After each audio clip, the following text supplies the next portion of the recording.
बिस्मिल्लाहिर्रहमानिर्रहीम। Programme market और मसाइल से आपका मेज़बान रफ़ीक अंसारी हाजिर है। 11 जून 2021 और 22 का जो बजट वफाकी और सिंध हुकूमत की जानिब से पेश किया गया, दोनों बजट को सिंध हुकूमत की जानिब से भी पेश किया जाने वाला बजट छोटे ताजिरों और आवाम ने मुस्तरद किया। वफाकी हुकूमत की जानिब से जो बजट पेश किया गया तो कहा जा रहा है कि ये सनतकारों बिजनेसमैनों का ये बजट था, मगर जैसे जैसे वक्त गुजरता जा रहा है और सनतकार और बिजनेसमैन भी इस बजट को मुस्तरद करते जा रहे हैं, क्योंकि महंगाई का एक ऐसा पहाड़ सर पे खड़ा है और महंगाई ख़त्म होने को नहीं दे रही। और जब असम्बली में मौजूद अपोजिशन है, वो जब वफाक का बजट पेश किया गया तो वहाँ शेम शेम के नारे लगा रही थी, और जबकि जब सीधा असम्बली में बजट पेश किया गया तो वफाक की जो काबीना थी वो नारे लगा रही थी। तो ये क्या एक मजाक बजट के साथ बना हुआ है। इसी हवाले से शहर कायद के अंदर मुख्तलिफ मकामात पर इंक्रोचमेंट का भी सिलसिला जारी है, और जहाँ छोटे बड़े ताजिरों को करोड़ों रुपए के नुकसान से दो चार किया जा रहा है। कहा जाता है कि बिल्डर्स जो हैं वो भी मुश्किलात का शिकार है, क्योंकि कुछ नालों पर जो बिल्डर्स नाजायज़ बनाई गई वो तजावज़ात को छोड़ा गया, मसमार किया गया, तो उस हवाले से भी बड़ी मुश्किलात का सामना रहा है। आज हमारे साथ बड़े ख़ास मेहमान हमारे साथ जो मौजूद हैं, Sheikh Mudassir Rafiq Mango, deputy chairman custom, Karachi chamber of commerce. अस्सलाम वालेकुम। हमारे साथ दूसरे मेहमान और बड़े ज़बरदस्त कुछ बोलते भी हैं और इनसे बड़ी ज़बरदस्त बातें भी होंगी, क्योंकि इनका इरादा कुछ बल्दियाती इलेक्शन लड़ने का भी है और फलाही काम करने का भी है, क्योंकि ये सनतकार है और सनतकार हमेशा चाहता है भलाई के काम हो, और जब भलाई के काम होते हैं तो उस पर तरक्की भी होती है। तो मेरे साथ जो दूसरे मेहमान हैं सनतकार इरफान इफ्तिखार साहब हैं, ये डिप्टी कन्वीनर FPCCI है।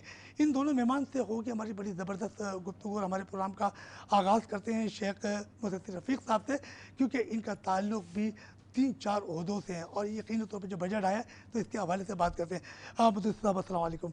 मुदस्सिर साहब, सबसे पहले ये बताइए कि 11 जून 2021 को बजट आया, और इस बजट के अंदर क्या समझते हैं कि गरीबों के और छोटे ताजिरों को कोई रिलीफ फराहम किया गया, सिर्फ या कहा जा रहा है कि बिजनेसमैनों का ये बजट था। जी, बातें करने तो बहुत अच्छी लगती हैं कि जी बिज़नेसमैन का बजट था, हर हुकूमत यही कर रही होती है कि जी बिज़नेसमैन का बजट था, लेकिन इसमें कई एनोमलीज़ हैं जो कराची चैम्बर ऑफ कॉमर्स ने भेजी थी असम्बली में और पास होने के लिए। उनमें थोड़ा सा तजाद रहा, हमेशा जो रहता है। खुसूसी तौर पे जो टेक्सटाइल के उस बारे में टेक्सटाइल के बारे में ये था, सबसे बेसिक चीज़ क्या थी, 203 जो अमेंडमेंट इनकम टैक्स में इन्होंने किया, उसके अंदर क्या किया है कि आपको AC लेवल पे अरेस्ट करने का पावर दे दी गई है। अब जुर्म साबित हुआ नहीं, शक की बुनियाद पे आपको अरेस्ट कर लिया जाएगा। क्यों?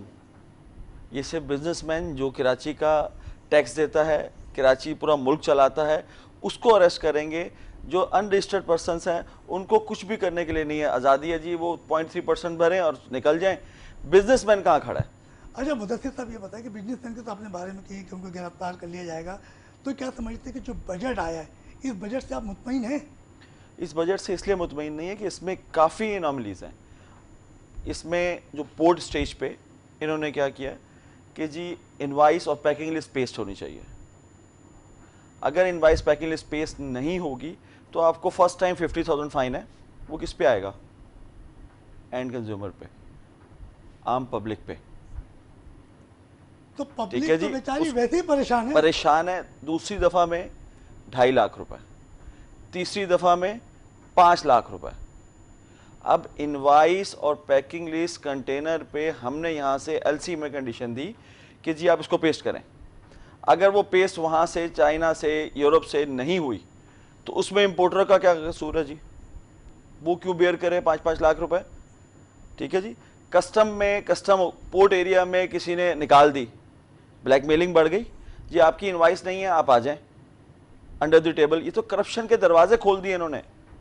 अंडर द टेबल दे दो जी, 5 लाख रुपए फाइन हो जाएगा, 2.5 लाख में मुकमुका कर ले। आपका कहने का मकसद ये है कि जो बजट आया है और बजट के अंदर जो है करप्शन के रास्ते खोल दिए गए हैं, वो तो खोले हुए। तो फिर सनतकार तो ये कराची चैम्बर में है या फेडरेशन में, इन्होंने तो बजट के दौरान तो बड़ी वाह की थी कि बजट बड़ा ज़बरदस्त पेश किया गया, और अब सनतकार या बिजनेसमैन इस बजट को बुरा क्यों कह रहा है? सर बजट आया, तकरीरें हुई, आपने सुनी, हमने सुनी, बहुत अच्छी है। हमसे वादे किए गए, शौकत तरीन साहब आए, आके वादे करके गए, ये गलत है, ये तो करप्शन का रास्ता खुल रहा है। उसके बावजूद असम्बली के फ्लोर पे कह रहे हैं जी ये सही है। जब उसकी डिटेल आएगी उसके बाद ही आपको डिसाइड पता चलेगा ना। बजट तकरीर तो आपने भी सुनी, हमने भी सुनी, ठीक है जी, लेकिन उसके अंदर जो एनोमलीज थी, जो अब एक यान है, यान के अंदर लोकल इंडस्ट्री यहाँ बहुत लगी, लोगों ने हज़ारों की तादाद में गुजरावाला, कराची, लाहौर, फैसलाबाद लूम्स इंपोर्ट की। मुल्क बूस्ट करना चाहिए। अब रॉ मटेरियल पे ड्यूटी इन्होंने कर दी 11%, ठीक है जी, यान पे, और प्रिपेयर्ड कपड़ा मंगवाएंगे उस पर भी 11%। तो क्या इंपोर्टर यान मंगाया कि बिजली के जो क्राइसिस चल रहे हैं, गैस के जो क्राइसिस चल रहे हैं, उसके बावजूद भी कैसे सरवाइव करेगा जब इंपोर्टेड गुड्स पे ड्यूटी कम है? इंपोर्टेड कपड़ा आप बाहर से मंगवाएं, उसकी ड्यूटी 11%, यान मंगाएं उसकी ड्यूटी 11%। अब दोनों चीज़, अब यान मंगाने के बाद यहाँ फैक्ट्रियाँ जो लग रही हैं वो कहाँ जाएंगे? आप इंडस्ट्रियलिस्ट क्या कहते हैं जी, हम वहाँ से माइग्रेट कर जाते हैं, हम किसी और मुल्क जाके फैक्ट्री लगा लेंगे। यहाँ जब सुनने को तैयार नहीं है कोई, आप एक जगह पे, मैं आपके पास आया हूँ और आपको बोला जी आपका मसला था जी, सॉल्व हो जाएगा इंशाअल्लाह, लिख लें जी, ये आपका ख़त्म। मुझे समझ में आ रही है आपकी ये बात। जब ये आप कह रहे हैं मुदस्सिर साहब के, जब चैम्बर में या फेडरेशन में जब हुकूमत के अरकान आते हैं, वजीर जो ख़जाना आते हैं, तो उस टाइम तो आप लोगों की बड़ी वाह करते हैं कि भाई जो कुछ भी है सब कुछ ये दे देंगे, और जब वो चले जाते हैं और अपने आपसे जो वादे करके गए और फिर वो वादे पूरे नहीं होते, तो फिर आप लोग बयान देते हैं। तो जब आते हैं तो उस वक्त इम्प्लीमेंट क्यों नहीं कराते? सर उस टाइम, अब मैं आपके पास आया हूँ, आपने कहा जी ये काम है, आपने कहा, मैंने कहा जी ओके जी हो जाएगा। अब आप मुझे क्या कहेंगे? कुछ भी नहीं कह सकते ना, कमिटमेंट होगी ना। बिजनेसमैन कमिटमेंट पे चलता है, बिजनेस सारा हमारी कमिटमेंट पे होता है कि आपकी हमारी कमिटमेंट हो गई, दैट्स इनफ, उसके बाद हमें कोई ज़रूरत नहीं होती। अब ये वहाँ जाके उसके बाद आप ब्लैकमेलिंग के रास्ते खोल रहे हैं, यहाँ पर अरेस्ट के आ रहे हैं कि दिल में हर वक्त आपके लगा रहेगा जी, शक की बुनियाद पे आपको ले लेंगे जी, उठा लेंगे जी, एसी को पावर दे दी गई। ये कौन से तरीके हैं? हम कौन से मुल्क में रह रहे हैं? इनवाइस पैकिंग लिस्ट नहीं होगी, 5 लाख रुपए दे देना है। क्यों दें भाई? इनवाइस पैकिंग लिस्ट होने के बावजूद भी, मेरी इनवाइस लिखी, मैंने $100 एक चीज़ की प्राइस दी, आप एक्सेप्ट करते हैं? नहीं। कस्टम का क्राइटेरिया ये है कि जी उन्होंने वैल्यूएशन रूलिंग्स बनाई है, उसके मुताबिक ड्यूटी लेते हैं वो। तो उस इनवाइस पैकिंग लिस्ट डलवाने का क्या फ़ायदा? नंबर 1। नंबर 2, मैंने माल लिया सिंगापुर से, शिपमेंट हुई मेरी अमेरिका से। हाउ इट्स पॉसिबल कि अमेरिका वाले माल में शिपमेंट अमेरिका से हो रही है, कंटेनर में इनवाइस कैसे आएगी? पॉसिबल ही नहीं है। इंडेंट दुबई से माल लिया, एजेंट्स दुबई बैठे हुए हैं, शिपमेंट्स हो रही हैं जर्मनी से, उसके अंदर इनवाइस पैकिंग लिस्ट कैसे आएगी? जो जिसने अपनी कमीशन रखी हुई है वो वहाँ पर उसको माइनस कराएगा? नहीं। कौन सी इनवाइस डलेगी? आप क्या समझते हैं कि जिस वक्त बजट बनाया जाता है, और शौकत तरीन साहब तो खुद एक वो रहे हैं, बिजनेसमैन रहे हैं और बैंकर रहे हैं जो एक बैंकर्स रहे हैं, और जब उन्होंने बजट बनाया था तो आप लोग चैम्बर या फेडरेशन पूरे पाकिस्तान तो कोई मशावरत नहीं की थी कि कुछ मशावरत भी बनता है? सर कि मशावरत की आप थी, अरबों रुपए का, खरबों रुपए का टैक्स अदा करते हैं, और जब आपकी नहीं बात मानी जा रही तो फिर वो किसकी बात मानेंगे? सर मशावरत की थी, अच्छा, ये नहीं कि नहीं की थी। आए थे, जूम पे आए थे, मतलब चैम्बर आए मशावरत थे, में तब्दीली आ गई। तब्दील ये पास होने से 2 दिन पहले उनके घर पे मीटिंग थी, वहाँ मान के गए। उसके बावजूद भी इस तरीके से गवर्नमेंट को जो चाहिए, ये जो इम्पोर्टेड मुशीर आ जाते हैं ना, कोई लंदन से मुशीर आया हुआ है और कोई यूरोप से आया हुआ है, उसकी मेरी अपनी ज़ाती राय ये है कि उनकी जगह पे इनको चाहिए कि प्राइम मिनिस्टर को एक एडवाइज़र बिजनेस कम्युनिटी से लें, जिसको पता हो कि बिजनेस कम्युनिटी का दर्द क्या है। अच्छा मुदस्सिर साहब, आपके साथ साथ इरफान भाई भी देख रहे हैं, उनको भी यकीनी तौर पे मौका दिया जाएगा, क्योंकि इरफान भाई बड़ी ज़बरदस्त, बड़ी देर से देख रहे थे। अच्छा इरफान साहब, ये बताइएगा कि तकरीबन 18 माह लॉकडाउन, 18 मार्च 2020 को पहला लॉकडाउन नाफिज किया गया और तकरीबन 18 माह हो गए। तो इस 18 माह के दौरान आपके कारोबार को कितना नुकसान हुआ होगा? कारोबार को जी काफ़ी नुकसान हुआ। बस क्या कहें कि हुकूमत भी हमारी कुछ सुनती नहीं है, कोई बात ना कुछ हमें करने का मौका देती है। बस जो उनका अपना दिल करता है वो करवाते हैं हमसे भी। आप किसी को इन्फेंट दें, किसी को कुछ छूट दें, कुछ आप मतलब जो कारोबारी तबका आपका है उनको थोड़ा सा रिलीफ दें, आप कोई टैक्सेस की छूट दें, जैसे कुछ है, कुछ आप दें उनको थोड़ा सा, तो कुछ थोड़ा सा आसरा हो लोगों को। अच्छा इरफान, जो महंगाई का एक तूफान सर पे खड़ा हुआ है, तो इस महंगाई के बारे में आप क्या कहोगे? सर इस महंगाई के बारे में मैं ये कहूँगा कि इन लोगों ने जानबूझ के ये महंगाई की हुई है सर, हमारी हुकूमत ने। कोई ऐसा वो नहीं है, खुदा ना खास्ता कि कुछ हो। सब इनके अपने हैंडल है, ये सब खुद देख रहे हैं, हर चीज़ इनको पता है कहाँ से कैसे हो रहा है, कैसे आ रहा है। तो इसका बेहतरीन हल यही है कि अब क्या करें, मजबूरी है, रहना यहीं पर ही है। तो इरफान, जो बजट आया और इस बजट के अंदर जो है, तो कहा जाता है छोटे ताजिर हों या आम आदमी को इसमें कोई रिलीफ फराहम नहीं किया गया, जबकि बड़ी उम्मीदें लगाई जा रही थी। तो आप क्या कहेंगे इस बारे में? सर उम्मीदें तो जैसे अभी हमारे शेख साहब ने भी फरमाया है कि आते हैं, वो वादे करके चले जाते हैं, हर चीज़ करके चले जाते हैं ऑन कैमरा, बाद में अपनी वो हर जब बात से पलट जाते हैं। तो इरफान, आप लोग तो बिजनेसमैन लोग हो, आप लोग तो अरबों रुपये का टैक्स अदा करते हो, तो क्या वजह है कि आप लोग अपने मुतालबात नहीं मनवा पाते? क्या वजह, क्या कोई वजह होगी ना इसमें? सर उसकी वजह, सबसे बड़ी वजह यह है कि देखिए मैं अकेला तो हूँ नहीं, अब हमारे साथ कोई और भी इंडस्ट्री वाले आए फ्रंट पे, कोई आना को तैयार तो है नहीं, कोई आता नहीं। वो क्योंकि क्यों नहीं आते? या तो उनके मफादात वहाँ हल हो रहे हैं और कुछ के नहीं हो रहे होंगे। सर उनके मफादात हल नहीं हो रहे होते, बस उनको दूसरे तरीके से नोटिस आ जाते हैं। अच्छा, मतलब नोटिस किस तरीके के? कोई धमकी के नोटिस आ जाते हैं या फील कर दी जाएगी? इनकम टैक्स उसके सेल टैक्स इनके नोटिस आ जाएंगे कि आपने ये कैसे किया, क्यों किया। कोई फ्रंट पे आने को तैयार नहीं है। अब मैं भी इंडस्ट्री चला रहा हूँ, तो मैं अकेला तो लड़ने से रहा ना किसी से भी, तो इसलिए बैठे में आराम से, जो होगा जी अल्लाह का मालिक देखेंगे। अच्छा मुदस्सिर साहब, इरफान भाई ने जैसे बताया कि महंगाई है और कुछ लोग इनकम टैक्स की वजह से भी डरते हैं, तो आप क्या कहेंगे इस पर? क्या मतलब रोशनी डालेंगे कि क्योंकि बिजनेसमैन तो बिजनेसमैन होता है और महंगाई का एक तूफान भी खड़ा है, बिजली गैस का तो एक पहाड़ सर पे खड़ा है। हमारे यहाँ तो आम पब्लिक से मजाक हो रहा है। बजट आ रहा है, पब्लिक खुश होती है, हम यूं कर देंगे, हम यूं कर देंगे, आम पब्लिक को रिलीफ मिलेगा। किसी को रिलीफ नहीं मिला। आप टैक्स नेटवर्क में बाकी लोगों को ला ही नहीं रहे। जो मखसूस जो आपके पास टैक्स दे रहे हैं ना, उसी को निचोड़ रहे हैं आप। उससे कितना निचोड़ेंगे? उससे कितना निचोड़ेंगे? बिजली आपके पास नहीं है, गैस आपके पास नहीं है, सिक्योरिटी आपके पास नहीं है। मुल्क में हालात ये कोरोना ने तबाह कर दिया है। शुक्र अल्हम्दुलिल्लाह कि जी हम थोड़ा बहुत एक्सपोर्ट बढ़ी, हमारी ऑर्डर्स मिले, लोगों के दूसरे मुल्कों के कैंसिल हुए, हमें मिले, तो उसकी वजह से इकॉनमी थोड़ी सी बहाल हुई है। एक्सचेंज रेट एक दिन 158 रुपये, अगले दिन 157 रुपये, इतनी फ्लक्चुएशन एक्सचेंज रेट में, तो इंपोर्टर और एक्सपोर्टर कैसे सरवाइव करेगा?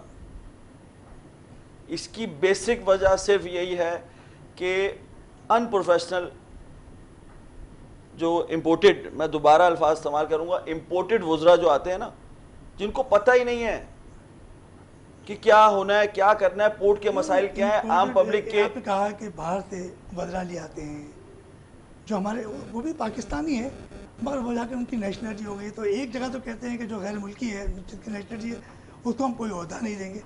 उनकी कौमी असम्बली की जो नशिस्त है वो भी ख़त्म कर दी जाती है। फिर ये इंपोर्टेड कैसे आ जाते हैं? सर ये इनके पीछे कौन लोग होते हैं? बातें या वो तो नहीं है कि एक IMF एक इदारा है तो उसके नहीं, देखिए बातें करना बहुत अच्छी बात है। इलेक्शन से पहले बड़े वादे होते हैं और एंड में ये होता है वो वादा ही क्या जो वफा हो जाए। तो सर वो एक, ठीक है जी। अब ये जो आपके पास पोर्ट एंड शिपिंग वाले और जो दूसरे अपने इंपोर्टेड जो वुज़रा जो पाकिस्तान में रहा ही नहीं, जिसने बिजनेस किया ही नहीं, उसको दर्द कैसे आएगा कि इसमें मसाइल क्या हैं? मेरी अपनी ज़ाती राय ये है कि इसके लिए इनको फेडरेशन से, चैम्बर से, एसोसिएशन से, इनको एक एक बंदा लेना चाहिए अपने पास मुशीर के लिए, एडवाइज़र के लिए। उनको भी वही बेनिफिट देने चाहिए जो इंपोर्टेड को देते हैं, कि जी जो बेनिफिट हमने अपने मुशीर को दे रहे हैं वही आपको भी मिलेंगे।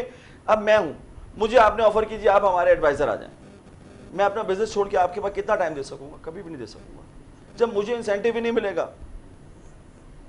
मुदस्सिर साहब, आप इतनी बातें कह रहे हैं, अच्छी बातें, मगर आप एक लीडर थे और वो बिजनेसमैन ग्रुप के सरबराह थे और मरहूम सिराज कासिम तेली, तो उन्होंने कभी, मुझे अच्छी तरह याद है, कभी उन्होंने हुकूमत से कुछ सौदा नहीं किया। तो क्या वजह कि अब उनके मरने के बाद अल्लाह ताला ने जन्नत फ़िरदौस में आला मुकाम दे, उनके इंतकाल के बाद ये जो चैम्बर पर घड़ी घड़ी ये क्यों आते हैं, वादा करके चले जाते हैं, तो ये कमिटमेंट पूरा क्यों नहीं हो पा रहा? सर ये अल्लाह मरहूम सिराज तेली साहब को जन्नतुल फिरदौस में जगह दे, उन जैसा लीडर बिजनेसमैन मैंने तो नहीं देखा। बहादुर था वो आँख में आँख डाल के बात करता था, किसी से नहीं डरा वो बंदा। जो बात होती थी सच बोलता था, किसी पॉलिटिकल प्रेशर में नहीं आता था। वो कहता मैं हूँ, मानो। वो कहते थे कराची से सौतेली माँ वाला सलूक किया जाता है, आपके सामने है, आपके सामने है ना। कराची का क्या हाल होता है? कराची का जो बिजनेसमैन है 70% टैक्स देता है पूरे मुल्क की इकॉनमी में, कराची का रोल है। ठीक है जी, कहाँ जाता है? कराची में कहाँ लग रहा है? अभी आपके आते हुए कितने खड्डे, क्या रोडों के हालात हैं, कोई कुछ नहीं करने को तैयार, कोई सुनने को तैयार नहीं है। वादे वही हैं, वो वादे क्या जो वफा हो जाए। अच्छा इरफान, बड़ी ज़बरदस्त बात की कि ये गली से आते हुए इन्होंने देखा कि गड्ढे हैं, तो सुना है कि शायद आपका कोई इलेक्शन बल्दियाती लड़ने का इरादा था, तो हो सकता है कि आप इलेक्शन जीत जाते तो ये टूटी फूटी सड़कें एज ए बिजनेसमैन आप उसको मसला हल करा देते। बिल्कुल शायद इरादा था मेरा बल्दियाती लड़ने का, अभी भी शायद है, हो सकता है कल इंशाल्लाह देखें आगे क्या चलता है। अच्छा, मतलब आप लोगों की खिदमत करना चाह रहे हैं? बिजनेस की तरफ ज़्यादा रुझान है। बाकी जैसे इन्होंने सड़कों की हालत की, तो मैं साइट से वाबस्ता हूँ, मेरे ऑफिस साइट एसोसिएशन साइट से, तो वहाँ पे कभी आप साइट में आकर देखें कितनी बड़ी बड़ी इंडस्ट्रीज़ हैं, लेकिन जो सड़कें हैं वहाँ पे वो बिल्कुल ऐसी कि जो 5 मिनट का रास्ता वो हम अल्लाह के फजल से 40 मिनट में पूरा करते हैं। तो वहाँ तो आपके जो बिजनेसमैन ग्रुप के जो सरबराह हैं जो है जुबैर मोती वाला साहब, उनकी भी वहाँ इंडस्ट्री थे, डायमंड जो कहते हैं डायमंड सिलिक है। इसके अलावा जब सिराज कासिम तेली साहब थे, जब पहली मरतबा वो जीत कर आए थे, तो वहाँ तो रोडों की सड़कें ऐसी नहीं थी। उनके वहाँ तो उन्होंने साइट इंडस्ट्रियल एरिया को VIP इंडस्ट्रियल एरिया बनाया था, उस पर मैं ज़रूर बात करूँगा। जी हाँ, बिल्कुल बनाया था, मैं आपकी बात से इत्तफाक करता हूँ, बिल्कुल था। बट उसके बाद जाने के बाद फिर जब वो चले गए तो फिर ख़त्म हर चीज़। तो जो अभी वहाँ पे है अशरफी साहब हैं, जो उनके एक एसोसिएशन में, वो लोग तो बड़े बयान दे रहे हैं। सर बयान देने में और करने में बड़ा फ़र्क है। वो जैसे भी उन्होंने बताया कि आके वो चैम्बर में आते हैं, जी हम वादा करते हैं हम यूँ भी कर देंगे, हम यूँ भी कर देंगे, बाद में जाके वो अपनी बात से पलट जाते हैं। बस यहाँ पे भी कुछ ऐसा ही है कि वो हट जाए अपनी बात से सारे। अच्छा इरफान, एक अब बात चल रही है तो थोड़ा सा आप साइट इंडस्ट्रियल एरिया से वाबस्ता हैं, तो कहा जाता है कि साइट इंडस्ट्रियल एरिया में जो है वो पानी की लाइन है, और पानी और गैस ना होने की वजह से वहाँ की फैक्ट्रियों को बड़ा नुकसान पहुँच रहा है। जी हाँ, बिल्कुल बिल्कुल तो ये है बात नुकसान। दुरुस्त है? जी हाँ, बिल्कुल दुरुस्त है। ना गैस मिलती है वहाँ पे, ना पानी प्रॉपर है, ना इलेक्ट्रिक का है निज़ाम बेहतर है वहाँ पे।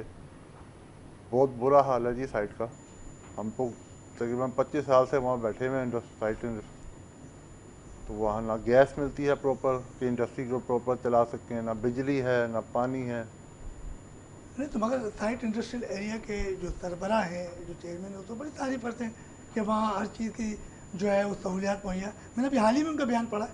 सर वो बयान है, आप खुद भी आके एक दफ़ा देखें वहाँ पे, आपको खुद को भी अंदाज़ा हो जाएगा कि क्या हालात हैं वहाँ के गैस साइट के, गैस के, बिजली के, पानी के, सब अल्लाह की आस पे बैठे हैं।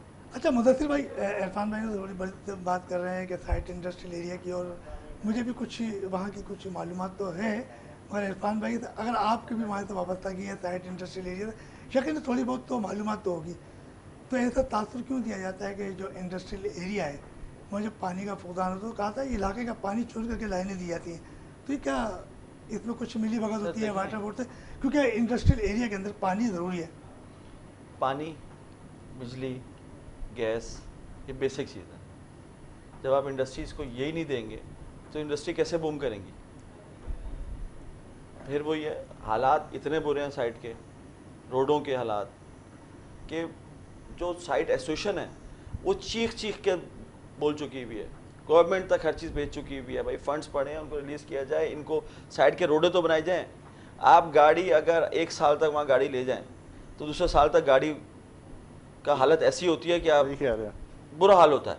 अच्छा, हमें एक ब्रेक के लिए कहा जा रहा है और हम जब ब्रेक से वापस आएंगे तो यकीन तौर पे शेख रफ़ीक साहब और इरफान साहब से गुफ्तगू का जारी रखेंगे। हम छोटे चलते हैं ब्रेक की तरफ।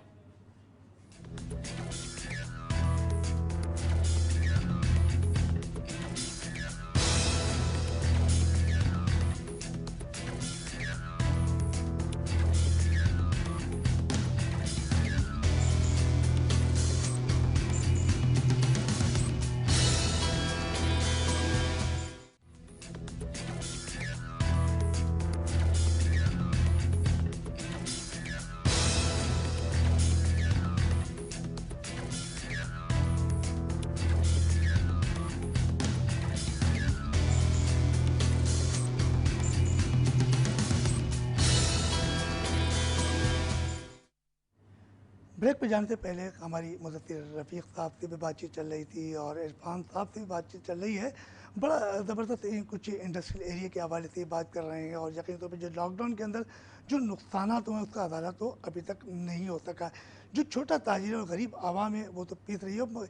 हाल ही में आपने देखा होगा कुछ ही अर्सा पहले 2020 में बारिश हुई और बोल्डन मार्केट पूरा डूब गया और जब डूबने के बाद हुकूमत से उन्होंने कुछ कर्ज मांगे तो वो कर्ज नहीं मिले। मगर अगर सिराज कासिम तेली साहब होते तो मुझे उम्मीद है कि उन्हें वो कर्ज मिल जाता, क्योंकि इससे पहले बोल्डन मार्केट में एक आग लगी थी और वो दुकानें तबाह बर्बाद हो गई थी। मगर सिराज कासिम तेली साहब ने उन दुकानों को बनवाया, बनवाने के बाद उनको पैसा भी दिया और जो पैसा बचा वो पैसा उन्होंने हुकूमत को वापस किया। कितना ईमानदार जो सिराज कासिम तेली साहब की आज यादें हमें यकीनी तौर पे आ रही है। और साइट इंडस्ट्रियल एरिया में भी जब वो चेयरमैन बने थे मुझे अच्छी तरह याद है कि वो क्रिकेट खेला करते थे। क्रिकेट खेलने सईद जो उनके एक दोस्त होया करते थे और वो उनके मुकाबले में साइट इंडस्ट्रियल एरिया में मुकाबला हुआ था पहला साइट चेयरमैनशिप के लिए और यकीन तौर पर सिराज कासिम तेली साहब ने उन्हें शिकस्त दी थी और उसके बाद साइट इंडस्ट्रियल एरिया की तकदीर ही बदल गई थी और अब एक बार फिर उजड़ गया। मगर बिजनेसमैन ग्रुप के जो है कहा जाता है जुबैर मोतीवाला साहब, उनकी जगह है। अब ये देखना कि वो साइट इंडस्ट्रियल एरिया को किस तरीके से संभालेंगे। अब मुझे साहब जब हम बात करते हैं सिराज कासिम तेली साहब की, उनकी बड़ी खिदमत है और यकीन तौर पर हर आज सनतकार हो, बिजनेसमैन हो, छोटा ताजिर हो और आम आदमी उनके लिए दुआएं करता है और कहता है कि उस जैसा लीडर नहीं मिला। तो आप क्या कहेंगे, आप उन जैसा लीडर चैम्बर के अंदर या फेडरेशन में कोई ऐसा नज़र आ रहा है आपको कि जो उन जैसी ताकत से अपने मुतालबात मनवा सके? देखिए, सिराज कासिम तेली साहब का तो नेमर बदल कोई भी नहीं है, लेकिन बीएमजी में सिराज कासिम तेली के साथ साथ जुबैर मोतीवाला साहब उन्हीं के साथ थे, हमारे नए चेयरमैन। बहुत विजनरी हैं, बेबाक हैं और बोलते हैं जहाँ गलत है वहाँ गलत को गलत बोलते हैं। वो भी उम्मीद उनसे, हम भी एक्सपेक्टेशन सबकी भी वही हैं, लेकिन जो सिराज कासिम तेली साहब का जो नेमल बदल वो कोई भी नहीं है। अच्छा मुदस्सिर साहब, सिराज भाई की तो बात हो गई, पेट्रोल की कीमतों में इजाफा हो रहा है। हुकूमत ये कहती थी बजट से पहले कि कीमतों में इजाफा नहीं होगा, बजट आ गया, बजट आने के बाद रोज़ और दीगर अशिया पर जो रोज़ बरोज़ महंगाई हो रही है और पेट्रोल की यकीन तौर पर जब आप इंडस्ट्रीज में तो पेट्रोल का भी आपसे वास्ता होगा, तो क्या कहेंगे? सर देखिए, पेट्रोल के अंदर ना, पेट्रोल इंटरनेशनल बढ़ रहा है, वहाँ तो कमी है नहीं, पेट्रोल $78 फी बैरल हो चुका है। ठीक है जी, ये जो पेट्रोल की कीमतें बढ़ानी इनकी मजबूरी है। इंटरनेशनल मार्केट में पेट्रोल ज़ीरो से आया, माइनस में जाने के बाद फिर ये बढ़ना शुरू हुआ। पेट्रोल 38, 40, 42, 50, 52, 60, 60 से अब $78 पे आ रहा है। इंटरनेशनल मार्केट में पेट्रोल बढ़ रहा है तो हमारे भी बढ़ना है। हमें इम्पेक्ट इसलिए आता है कि हमारे यहाँ डिवैल्यूएशन इतना हो चुका है कि पेमेंट आपने किस में करनी है, डॉलर्स में। आपके डिवैल्यूएशन होने के बाद अब जब अगर आपका डिवैल्यूएशन नहीं हुआ था डॉलर, तो पेट्रोल की प्राइसेस आपकी नीचे आती। जब ये नई हुकूमत आई थी इमरान खान की, उस टाइम डॉलर का रेट था 105 रुपये, आज 158 रुपये का डॉलर का रेट है। तो पेमेंट जो ड्यूटियाँ टैक्सेस जो उन्होंने लेने हैं वो 158 के हिसाब से लेने हैं सर। और इंटरनेशनल जब प्राइस बढ़ चुकी है तो ये इनके हाथ में नहीं है गवर्नमेंट के। लेना आपने महंगा है और यहाँ सस्ता देना है, how it's possible? Third world countries में बैठे हैं सर हम, हमारे पास IMF के कर्जे हैं, वो उतारने हैं या पहले? तो फिर IMF के कर्जे ही उतारते रहेंगे हम, तो फिर तो महंगाई हो तो आसमान से बातें करेंगे, क्योंकि हमारे ही टैक्स तो कर्जे उतार जाएंगे। सर वो तो हमारे पास जो एक बच्चा पैदा होने वाला भी है ना, उस पर भी कर्जा है 70,000 रुपए। लेकिन मुल्क हमारा भुगतना भी हम नहीं है, हम जा तो सकते नहीं हैं। अच्छा, हम इरफान से बात करते हैं। इरफान ये बताइए क्या कि नई इंडस्ट्री बनाने के लिए हुकूमत को क्या इक़दाम करने चाहिए? सर नई इंडस्ट्री बनाने के लिए हुकूमत को सेल टैक्स पे छूट देनी चाहिए सबसे पहले तो। अच्छा, जो 17% था उन्होंने उसको पहले 10% कर दिया हुआ है मशीनरी मंगाने के लिए। तो मेरी सजेशन ये है कि उसको आप 0% कर दें कि हमारे मुल्क में इंडस्ट्रीज़ लगे, रोज़गार बढ़े और इंडस्ट्री हमारे यहाँ बूम करे, कि ना कि लोग मुल्क छोड़ के बाहर जाएं और सारा देखें। आप समझते हैं कि जब इंडस्ट्रीज बनाई जाएंगी तो यकीनी तौर पर रोज़गार मिलेगा और बेरोज़गारी ख़त्म होगी? जी बिल्कुल, तकरीबन 70-80% फ़र्क पड़ जाएगा जब ये आप हमारे यहाँ इंडस्ट्री लगेगी और वो चलेगी तो लोग बेरोज़गार को रोज़गार मिल जाएगा, तो काफ़ी फ़र्क पड़ेगा हमारे मुल्क में अपने में। अच्छा इरफान, कभी आप लोगों ने इस मुताल्लिक़ हुकूमत से रब्ता किया, वफाकी हुकूमत को बताया कि इंडस्ट्रीज में इजाफा किया जाए, इंडस्ट्रीज लगाई, तो कभी आप लोगों की इनसे बातचीत हुई? तो वो एसोसिएशन के थ्रू होती रहती है, चलती नहीं, तो रहती है। एसोसिएशन के थ्रू होती है तो एसोसिएशन आपको बताती है कि हमारी बातचीत हुई, या जी। सिर्फ कागजात चलते हैं? जी बातचीत चलती रहती है उनसे, बस वादे वही कहते हैं ना, वादे जैसे वफा, मुदस्सिर साहब कह रहे हैं कि बस वादे करते वो हो। वादे वफा करके फिर बाद में वो तो बस वो हिसाब है यहाँ पे भी कि एसोसिएशन, साइट एसोसिएशन से थ्रू हर काम वो कहते हैं जी हाँ जी देखते हैं, करते हैं, इंशाल्लाह होगा, और बाद में फिर वो।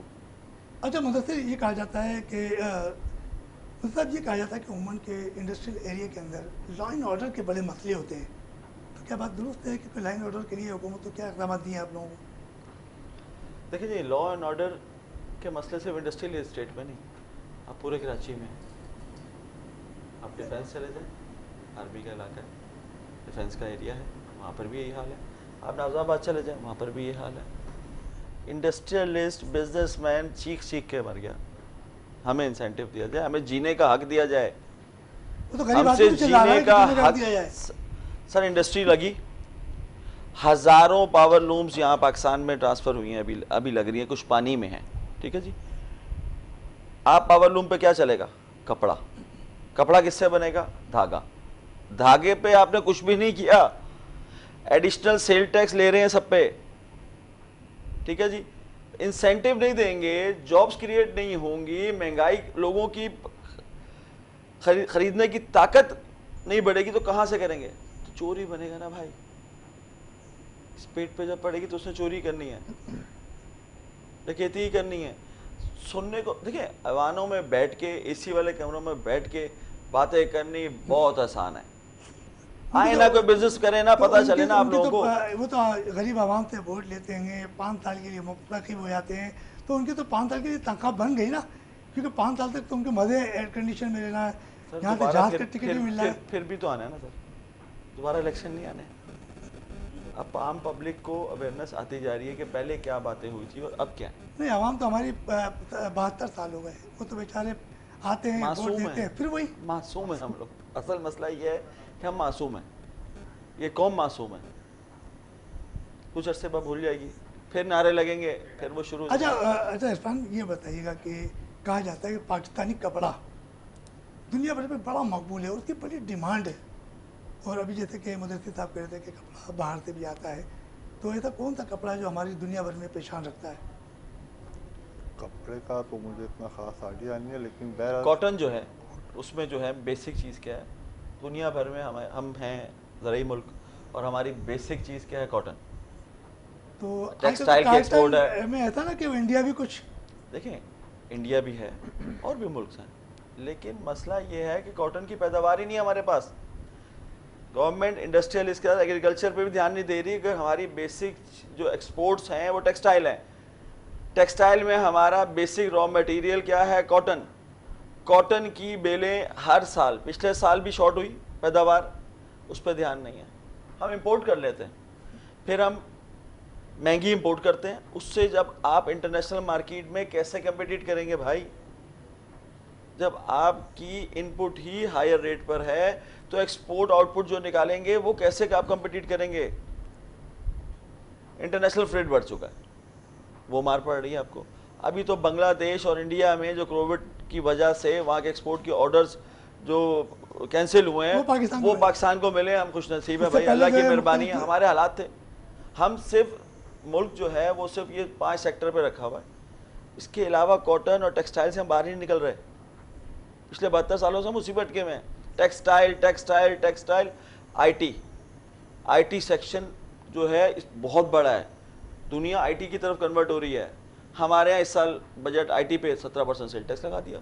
अभी सर निकाला नहीं था उस इंडस्ट्री ने, उस पर 17% सेल टैक्स लगा मोबाइल दिया। फोन पर भी बढ़ा दिए गए हैं, जिससे मोबाइल कारोबार- फोन देखिए, मोबाइल फोन जो है वो आपके लग्जरी आइटम में आ जाते हैं। मगर मुदस्सिर साहब, पूरी दुनिया में जो कारोबार हो रहा है जी वो मोबाइल पर ही हो रहा है। तो आपका एक 5 सर, मिनट मोबाइल पर- रोज तो नहीं चेंज कर रहे आप पर मैं। नहीं, रोज तो चलिए, मतलब जब बात करेंगे तो बिल तो लग रहा है ना, सर टैक्स तो कट रहा है। टैक्स तो कट रहा है, बात कर रहे हैं, लेकिन अब जो है ना इंटरनेट का दौर है सर। अच्छा। अब व्हाट्सएप, आप कहते हैं कि मतलब WeChat, आईटी Zoom, डिपार्टमेंट में ज़्यादा काम होना चाहिए। आईटी, हमारे सॉफ्टवेयर इंजीनियर मौजूद हैं, हमारे आईटी के वेल क्वालिफाइड बच्चे निकले हुए हैं, हम उनको यूटिलाइज करें। अभी आईटी की एक्सपोर्ट्स बताई कि हाँ जी इतनी एक्सपोर्ट्स हो गई, उसके बाद अब आईटी पे ही 17% लगा दिया। क्यों? सोच, मैं आया यूं कर दें, अच्छा इस पे बचेंगे, यूं कर दो। आप इसमें प्रोफेशनल बंदे, जो मैंने आपको पहले क्या कहा कि इंपोर्टेड जब आएंगे वज़रा, इंपोर्टेड वो तो मुशीर बार जब बार आपके आएंगे, कहेंगे। मैं अब भी उसी पे हूँ, आपको दर्द ही नहीं है। मैं लंदन में रहता हूँ, लंदन बेस्ड हूँ, मैं पाकिस्तान आया, आने के बाद मैं नूर नज़र था, मैं एडवाइज़र बन गया। मुझे पता ही नहीं पाकिस्तान में हो क्या रहा है, पाकिस्तान में बिजनेसमैन के मसले मसाइल हैं क्या, उसको चाहिए क्या। अच्छा अच्छा अच्छा, मुदस्सिर आप तो बात चले सिलसिला जारी रखेंगे। इरफान, ये बताइएगा कि आजकल जब लॉकडाउन लगा तो कुछ ऑनलाइन तालीम का सिलसिला हुआ, जी। तो उसमें के बच्चों को कितना फ़र्क पड़ा तालीम के ऊपर से? ये बताइए कि तालीम बच्चों की 18 माह के दौरान बड़ी मतलब जो है कि मुतासिर रही है, बच्चा वीडियो गेम पर लग गया, तो इस बारे में क्या कहेंगे? सर उसके बारे में मैं आपसे ये कहूँगा कि उनके वालिदैन की ड्यूटी सख्त हो गई है। पहले बच्चे को तो हमने स्कूल भेजा, वालिदैन पेरेंट्स आपके फ्री हो, अब बच्चे ने भी सुबह 8 बजे उठना है, माँ ने भी सुबह 8 बजे उठना है, बाप ने भी सुबह 8 बजे उठ के उसके साथ बैठ जाना है। अब वो 8 बजे से लेके 12 बजे तक, 1 बजे तक इनकी क्लासेस चलती हैं, वो उनके साथ हम लोगों ने भी एक्टिव होकर बैठना है। मेरी अपनी एक ये ज़ाती राय है कि मैं ये कहूँगा कि ये जो ऑनलाइन क्लासेस हैं, इससे बच्चों को कोई फ़र्क नहीं है, कोई मतलब एक सिर्फ दिखावा कह सकते हैं आप इसको वर्ड, या कुछ, कोई ऐसा ये नहीं करना चाहिए मेरे साथ। हमें ब्रेक के लिए कहा जा रहा है और हम चाहते हैं कि छोटे से ब्रेक की तरफ, ब्रेक से वापस आएंगे और दोनों मेहमानों से गुफ्तगू का सिलसिला जारी रखेंगे।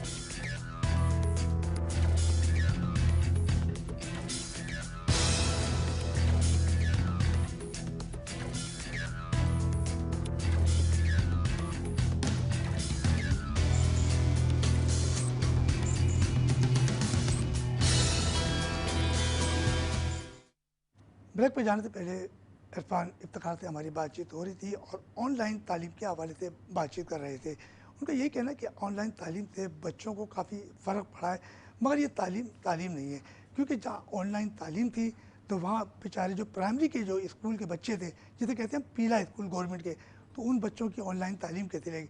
एक घर में 3 बच्चे हैं और बेचारा गरीब आदमी है, 7,000 का उसी 8 से 10-15 हज़ार की उसकी तनख्वाह है, तो अपने बच्चों को मोबाइल कैसे दिलाएगा और ऑनलाइन तालीम कैसे दिलाएगा? तो इसे और इरफान की बड़ी अच्छी बातें थी कि कुछ लोग जो अफोर्ड कर सकते थे और कुछ लोग अफोर्ड नहीं कर सकते थे। अब मुझे सर तालीम की बात हो रही थी, ऑनलाइन तालीम प्राइमरी स्कूल के अंदर भी आपने देखा कि कुछ पीले स्कूल हैं जहाँ तालीम का निज़ाम बेहतर नहीं था और ना है। वज़ीर तालीम की बड़ी टंकी मारते हैं कि हमने तालीम के हवाले से बड़े काम किए, तो इस बारे में आज आप क्या कहेंगे? सर देखिए, ऑनलाइन इस पेंडेमिक में हम सबको ऑनलाइन आना पड़ा है, ऑनलाइन सेल पे आए, सबने ऑनलाइन सेल की, ऑनलाइन राशन आ रहा है, हर चीज़ ऑनलाइन है। अब अमेज़ॉन आ गया, अब आपको एक और मिल गया प्लेटफॉर्म पाकिस्तानी मार्केट को कि जी वहाँ पर करने।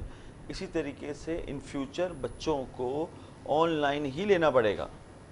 अल्लाह ना करे कि ऐसा हो, लेकिन जो फ्यूचर नज़र आ रहा है इस पेंडेमिक में, अब ये कोविड का मसला था, अब पहले बच्चों की जान का मसला है। वहाँ पर तालीम अपनी जगह पे है, इंसान है, जान है तो जान है ना। अब ऑनलाइन के अंदर ठीक है, हमारे बच्चे यूज़ टू नहीं हैं, पूरी दुनिया में बच्चे स्टडी ऑनलाइन कर रहे हैं, हम लोग, हमारे बच्चे यूज़ टू नहीं हैं, इस वजह से प्रॉब्लम आ रही है। लेकिन कुछ अरसे बाद ये सब चीज़ें ऑनलाइन, अब हमारे यहाँ कोविड की पोजीशन बेहतर हुई है। अब उम्मीद तो यही कर रहे हैं कि नेक्स्ट मंथ से इंशाअल्लाह स्कूल्स खुल जाएंगे तो बच्चे अपने अपने स्कूलों को सब जाएंगे। बात फिर वही बात जाते हैं हम गैस और बिजली की तरफ। जब आप लोग सनतकार हैं, आप लोग को इंडस्ट्री के अंदर बिजली भी, गैस भी, पानी चाहिए होती है, तो अब उसका क्या हल होना चाहिए, कि क्या मुतालबात है हुकूमत से कि आपको ये तमाम जो है वो सहूलियात मुहैया की जाए? सर बात ये है कि मुतालबात तो शुरू से ही रहे, बिजली सस्ती होनी चाहिए, आपकी इकॉनमी बढ़ेगी, गैस सस्ती होनी चाहिए, आपकी इकॉनमी बढ़ेगी, पानी मिलेगा फैक्ट्री चलेगी, गैस मिलेगी फैक्ट्री चलेगी, बिजली होगी तो फैक्ट्री चलेगी।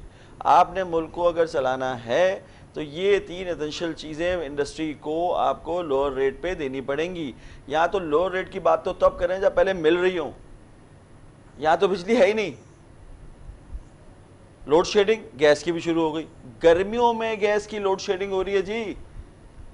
अब हम कहाँ खड़े हैं, हम कैसे मुकाबला करेंगे? हम थर्ड वर्ल्ड कंट्रीज वाले मुल्क हैं, हम कैसे मुकाबला करेंगे इंटरनेशनल मार्केट का? अच्छा इरफान साहब बताइएगा कि लॉकडाउन आया, लॉकडाउन के दौरान आपने देखा कि लोग बड़े परेशान हुए, बेरोजगारी का आलम हुआ, तो क्या कुछ इस साइट इंडस्ट्रियल एरिया या दीगर इंडस्ट्रियल एरिया में भी कुछ लोग बेरोजगार किए गए, या आप लोगों ने अपनी मदद, आप उनकी मदद करते रहे? सर कुछ नहीं, बहुत ज़्यादा लोग बेरोज़गार किए गए हैं, हज़ारों की लाखों की तादाद में लोग को निकाला गया इंडस्ट्री से, इंडस्ट्रियाँ लोग बंद करके चले गए थे यहाँ से। और कुछ लोग ऐसे भी थे जिन्होंने किया है, साथ दिया है अपने वर्कर्स को, उनको अपने खर्चे पे रखा, उनको उनके गांव बाई गांव भेज दिया सारा उनको। लेकिन बहरहाल ओवरऑल देखें तो बहुत बुरा हाल बेरोजगारी की तरफ गया है हमारा। तो जो बेरोजगार हुए थे, तो क्या आप उनको वापस एडजस्ट कर रहे हैं या अभी वो बेरोजगार ही हैं? सर अब ये तो इंडस्ट्री चलेगी तो पता चलेगा ना कि वापस नहीं, तो आते आपको हैं। हुकूमत ने टाइम भी दे दिया ना बढ़ाने का। सर टाइम ही देती है, बाकी करते तो क्या, करता किया क्या, मुझे तो ये समझाएं कि उन्होंने आज तक किया क्या हुकूमत ने।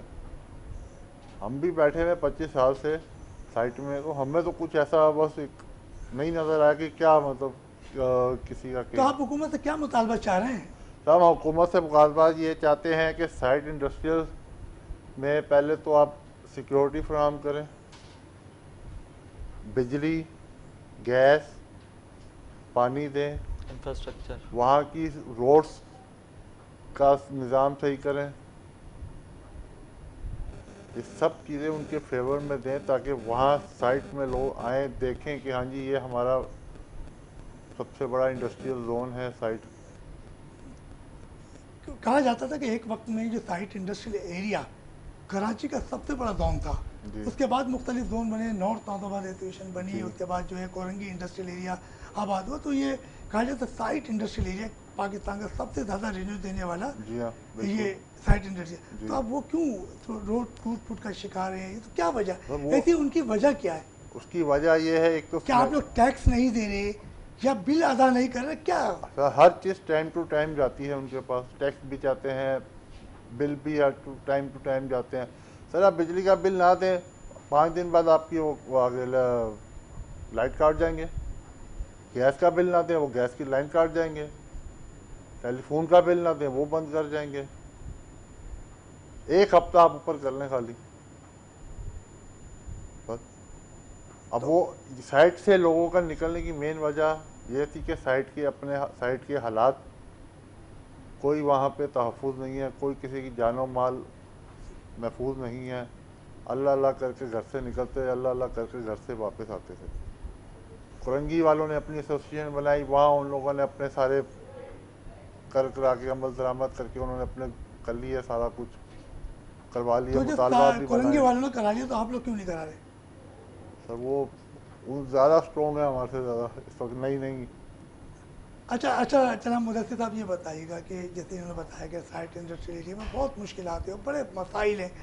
बात करते हैं जैसे नॉर्थ कराची एसोसिएशन में एक दौर था कि वहाँ मरहूम कैप्टन मोइज, मैंने सुना है कि उनके दौर में नॉर्थ तालबात इंडस्ट्रियल एरिया को उन्होंने बड़ा ज़बरदस्त, वहाँ की रोटें भी बड़ी ज़बरदस्त बनी है कि एक बजट उन्होंने साबिक़ सदर से लिया था और फिर उन्होंने सड़कें बनाई और सड़कें बनाने के बाद वहाँ पे आज बड़ा ज़बरदस्त, जैसे कि कोरंगी इंडस्ट्रियल यही निज़ाम साइट इंडस्ट्रियल एरिया के पास क्यों नहीं आ पा रहा? सर, कुछ आप जो है एफपीसीसीआई से भी आपका सर ताल्लुक है? साइट जो है साइट प्राइवेट लिमिटेड के अंडर आएगी। एसोसिएशन, साइट एसोसिएशन अलग चीज़ है। साइट का इरादा जो है पूरा डिपार्टमेंट वो साइट लिमिटेड के। अब वहाँ पर आप जाके मगर देखें साइट एसोसिएशन है तो उसमें मेंबर तो सारे वही है ना? सर, मेंबर एसोसिएशन जो है वो सारे मेंबर्स की है, ठीक है जी। मेंबर्स ही है ना? और साइट लिमिटेड जो है वो गवर्नमेंट है, वो तो गवर्नमेंट है, ठीक वो है तो जी। एक अपनी मगर इंफ्रास्ट्रक्चर साइट कौन एसोसिएशन- करेगा?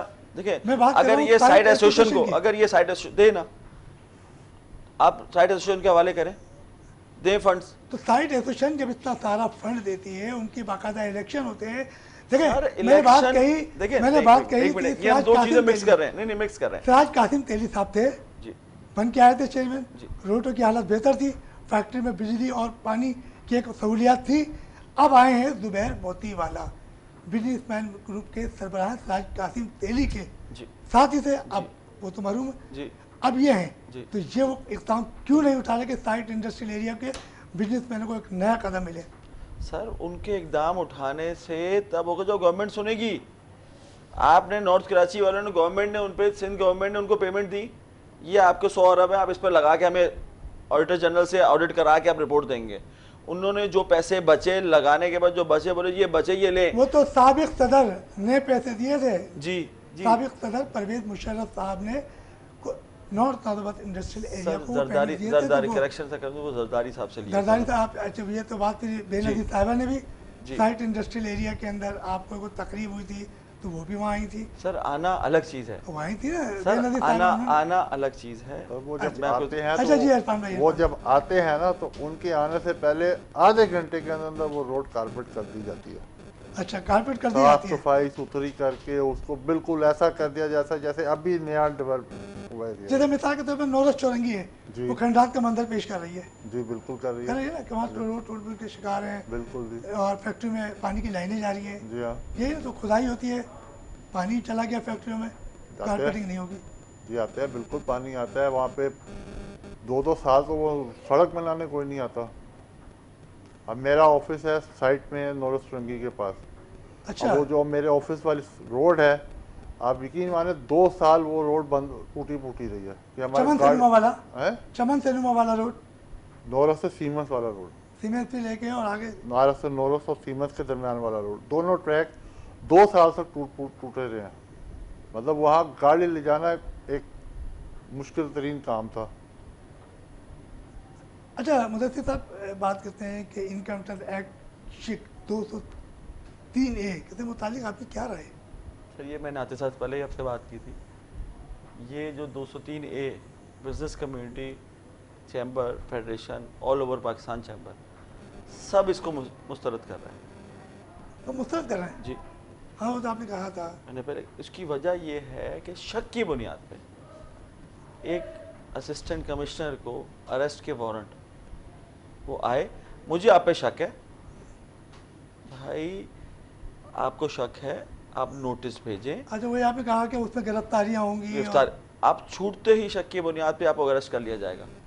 ये बिजनेसमैन जो मुल्क चला रहा है, वो बिजनेसमैन जो टैक्स दे रहा है, उसको कितना नहीं छोड़ना चाहेंगे? जरूर आप लोग चाहते हैं कि बिजनेसमैन यहाँ से भाग जाए। अच्छा मुदस्सिर साहब, ये बताइए कि जब इलेक्शन होते हैं तभी जब हमारे वज़ीर-ए-आज़म इमरान खान साहब ने कहा था कि तब्दीली का नारा, ज़बरदस्त नारा लगा, तब्दीली तो टैक्स में भी आ गई, गरीबों की भी आ गई, महंगाई भी आ गई, सदर पाकिस्तान भी कराची के, गवर्नर भी कराची के, तो फिर ये मसाइल हल क्यों नहीं हो रहे? सर, इसमें तो मैं अब आप लोगों को क्या बोलूं, हल करना चाहेंगे तो होंगे ना। पंजाब चले जाएं, पिछली गवर्नमेंट थी, ये गवर्नमेंट थी, पंजाब में 4 लेन रोड्स हैं, हर चीज़ हैं। यहाँ क्या है, कराची में टैक्स कौन दे रहा है? पोर्ट कहाँ पे है? कराची। सबसे ज़्यादा टैक्स कौन देता है? कराची। ठीक है जी। सबसे ज़्यादा टैक्स के लिए लड़ता कौन है? कराची। कराची के इंफ्रास्ट्रक्चर ज़ीरो। मेट्रो ट्रेन आनी है, लाहौर बन गई, पेशावर बन गई, भी कराची कहाँ है? अच्छा, 1970 की बसें आज भी चल रही हैं सर, वही धुआं छोड़ रही हैं, कोई सुनने वाला है नहीं। अच्छा इरफान, ये बताइए कि हमारे प्रोग्राम का वक्त भी ख़त्म होने जा रहा है, तो आप क्या देना चाहेंगे पैगाम हुकूमत को या गरीबों को, या आने वाले वक्त में आप क्या समझते हो कि बजट में गरीबों को कोई रिलीफ मिलेगा? अभी जो बजट आया उसके बाद कोई रिलीफ मिलने के इम्कान हैं? सर मुझे तो नज़र नहीं आते कि कोई मकानात को रिलीफ मिले। इनका इरादा है देने का। चीनी की कीमतों में भी इजाफा हो गया है, चीनी की कीमतों में भी इजाफा हो गया है। हर चीज़ में इजाफा। आप देखें ना, कमी किस चीज़ में आई है? किसी चीज़ में कमी नहीं है। जो चीज़ देखें आपको प्लस में जा रही है। मैं तो समझ से बाहर हो रहा कि ये जो हुकूमत वाले चाहते क्या हैं, कि आखिर मतलब एक बिजनेसमैन कम्युनिटी, चाहे वो ट्रेडर है, इंडस्ट्रियलिस्ट है, इंपोर्टर है, जो भी है, उनको कुछ तो वो रिलीफ दें कि ताकि वो एक खुल के अपना काम कर सकें। कुछ उनके बारे में ऐसा अच्छा सोच लाएं कि वो अपना एक निज़ाम लाएं, कुछ पाकिस्तान की तरक्की की तरफ वो गामजन करें कुछ। लेकिन वो हुकूमत हमारी है कि वो। हमारे साथ मुदस्सिर साहब मौजूद थे, इनके साथ इरफान इफ्तिखार साहब मौजूद थे, और शेख रफीक साहब जो कि मोगल साहब है, ये कि deputy chairman custom Karachi chamber of commerce से इनका ताल्लुक़, और दीगर भी अहदे से इनका ताल्लुक़ है। और इफ्तिखार इरफान साहब एक इंडस्ट्रियल है और सनतकार है। इन्होंने बड़ी ज़बरदस्त बात की है कि हुकूमत को चाहिए कि जब तक इंडस्ट्रियल बिजनेसमैन, छोटे ताजिर और आवाम को रिलीफ नहीं देंगे, ये मुल्क तरक्की नहीं करेगा। और तरक्की देने के लिए इंडस्ट्रियल को तमाम टैक्स पर छूट देनी होगी। तो हमारे साथ दोनों मेहमान मौजूद थे। मार्केट और मसाइल से आपके मेज़बान रफ़ीक अंसारी को इजाज़त दीजिए। हम नए मेहमान के साथ एक बार फिर हाजिर होंगे। जब तक के लिए इजाज़त दीजिए। अल्लाह हाफिज़, अल्लाह निगहबान।